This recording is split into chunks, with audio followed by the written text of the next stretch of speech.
All right, welcome everybody to Brick Theocity. So we've done over the last couple weeks, although I just finally posted the video, it's been a few weeks since the last update, which was the police station. I think we had some road plates down, which was right over here. As you can see, much of that has been torn up. Over here was our winter village. It is clearly not the winter village anymore. Over here, we just kind of have some random sets mostly. Some stuff for like the boardwalk, for the ocean or water area that we'll eventually get to. But we initially had that much. That was the first, in the new house anyway, that was the first city right there. All that space right there. So what happened to the winter village? Well, we decided to elevate it a little bit. We added another 45 by 45 inch table, elevated it up above where the regular city is going to be. So underneath, take a little peek under there.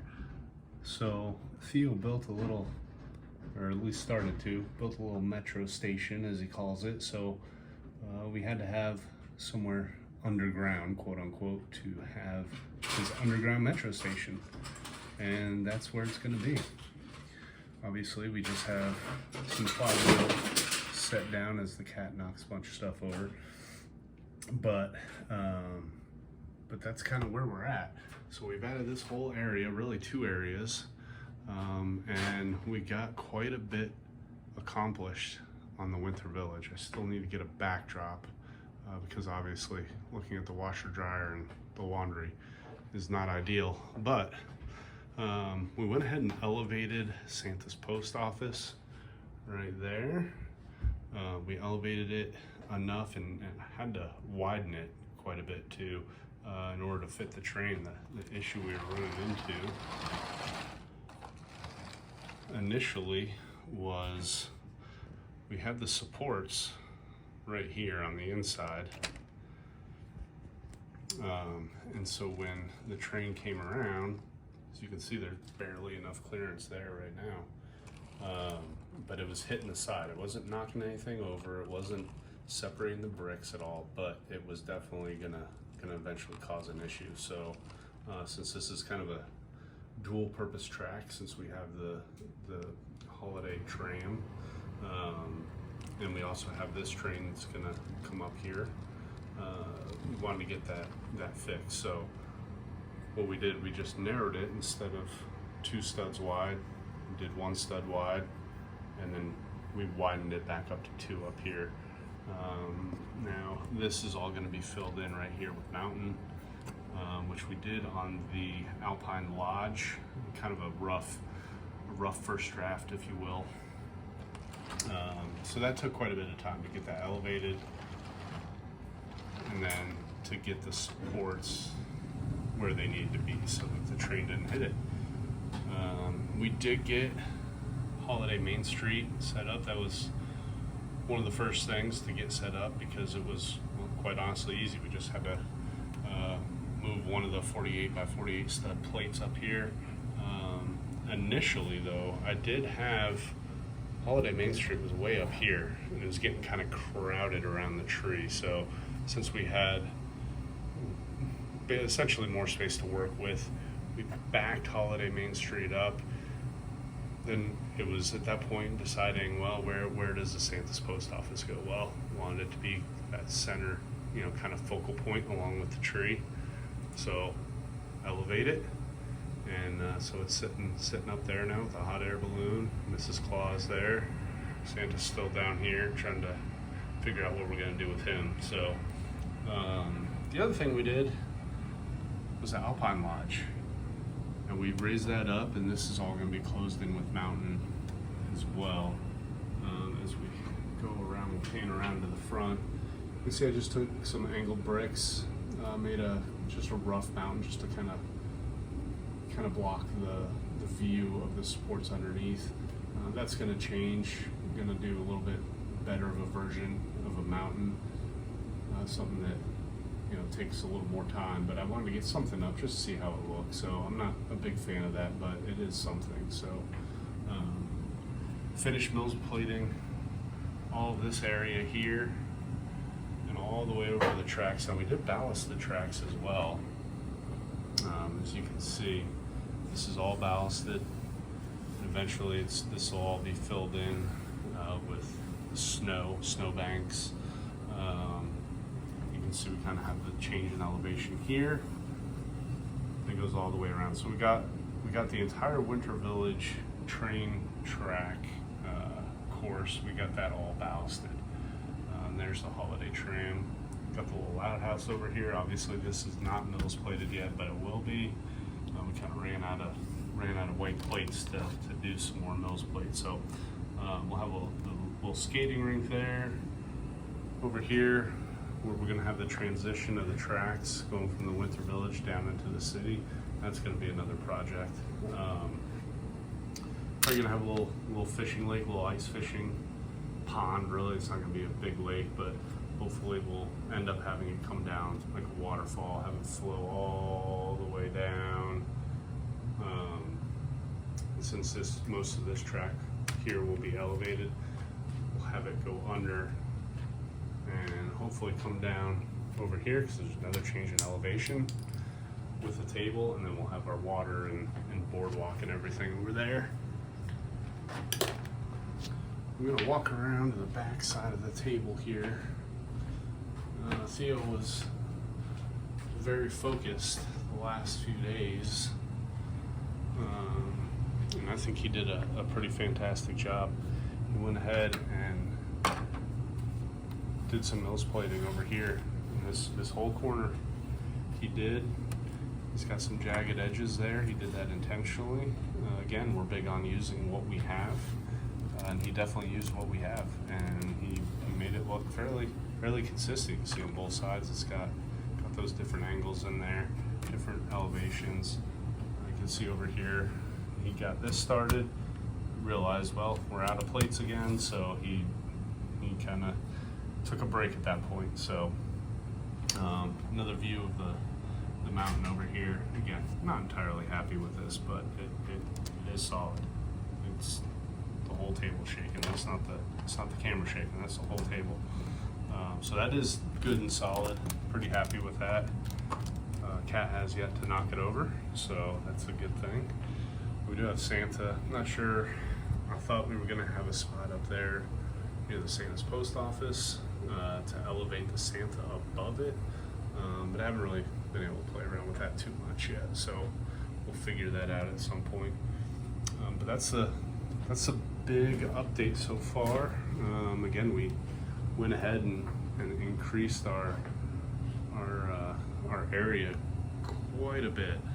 We got 45 by 45 up there, and it's about 42 by 45 underneath there. So Theo and I talked about over here in the center, maybe having some switch tracks in the back end, and then up front having just like a parking spot for you know, the train when it's not in use. So kind of like that idea. We'll see where it goes. That's way down the road. But yeah, so as you can see, most of what we had done the last update has been torn apart. Buildings are intact here. Got the bank over there that Theo kind of mocked up there. Got the 3-in-1 creator set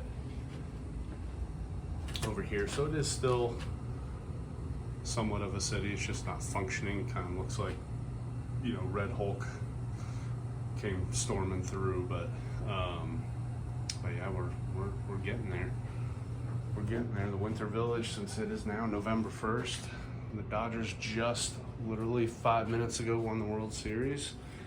Depending on how you feel about that, you may or may not care. So, but anyway, it is November 1st, so all of our focus has been up here in the Winter Village. We really want to get this done. There is one other spot. As you can see,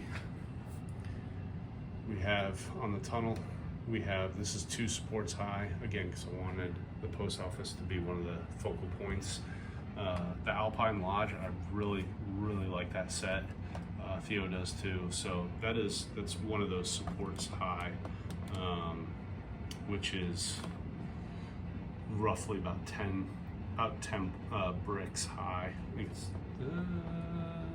9.5, 9 1/3, something like that. So close to 10. Anyway, and we made another platform off this corner, which is directly across from the Alpine Lodge, but it sits a little bit lower. It is 4 bricks high, and then we got some supports underneath these plates here, but got that all finished out.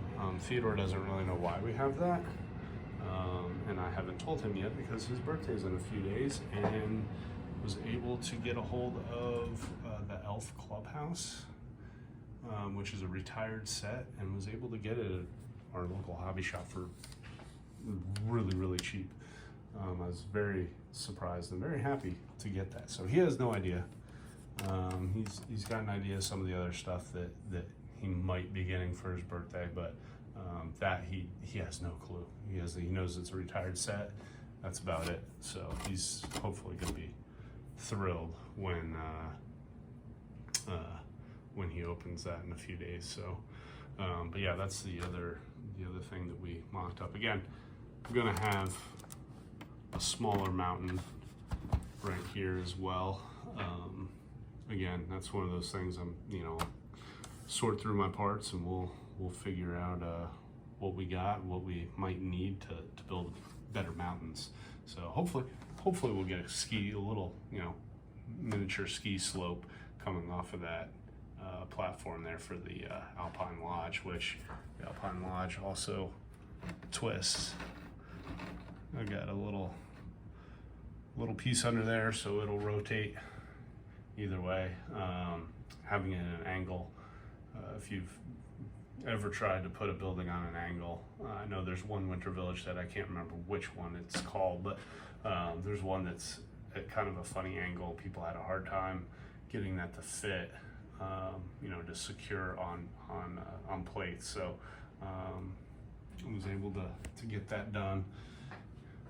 And the other thing, we moved the table that I was using mainly for sorting, moved that over here.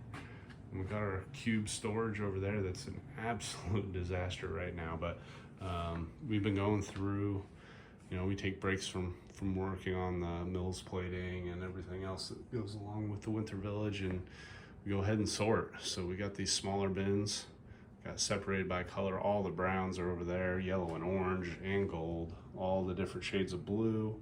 We got purple, pink, and translucent. We got a couple different kinds of red. We got a few different kinds of green. Black is in the back there. And then once those get, filled up, they go over into those larger shoebox, or I forget what exactly they're called. They're a little larger than the shoebox, but anyway. And then eventually we'll sort those out by part type. So that's a huge undertaking. Still got that big tote to do. We got a bunch of those little bins. Those are all plate or tiles in there. Got a box of stuff, a couple boxes of stuff, a bag of stuff there. We've got just a bunch of random parts from sets that have been built and kind of came apart, or were played with and came apart. So more bins, tires over there, a bunch of random pieces in there, partial sets and cars and stuff. That's probably the most put together shelf we have right there. And then we got some plates that came off of a table, a bunch of random just junk. We got the Lego store, Theo's Lego camera, a bunch of his minifigures. Got his T-Rex in the back there, and then just a bunch more parts. So it's a big undertaking, but I found over time, tried doing it by part, that takes forever, but doing it by color has helped us a lot. As you can see, there's hardly any white in there because we've used it all. So it's a lot easier to find the pieces that we need by doing it by color. So, and this is, you can hear the cats just walking right through. Apparently they don't feel pain in the feet with Legos like we do. So, but that's the update. A huge overhaul with the city. We got that table over there, 30 by 45, I believe that. No, it's larger than that. I forget what it was. I think it might be 30 by 45. Anyway, took had two 45 by 45 tables there, deconstructed the table, and made it so it's 45 by 90 instead of two 45 by 45s. Helped it be a lot more sturdy. Got the legs secured a little bit better on there. Initially, I just kind of thrown it together. So, and then the big 45 by 45 winter village. So, again, that's what we're cranking down on, and we'll keep pushing. Try to get it filled out. We're looking now through the lens here. We're getting there. We're a lot further than we were just a week ago. So, happy with the way it's coming together. And then in a few days we'll have a couple more things to add that Theo gets from his birthday. So he's going to be busy for a couple days building that stuff, and then we'll get added to the winter village up here, and we'll do an update next week. Thanks for watching, guys. Don't forget to subscribe. Bye.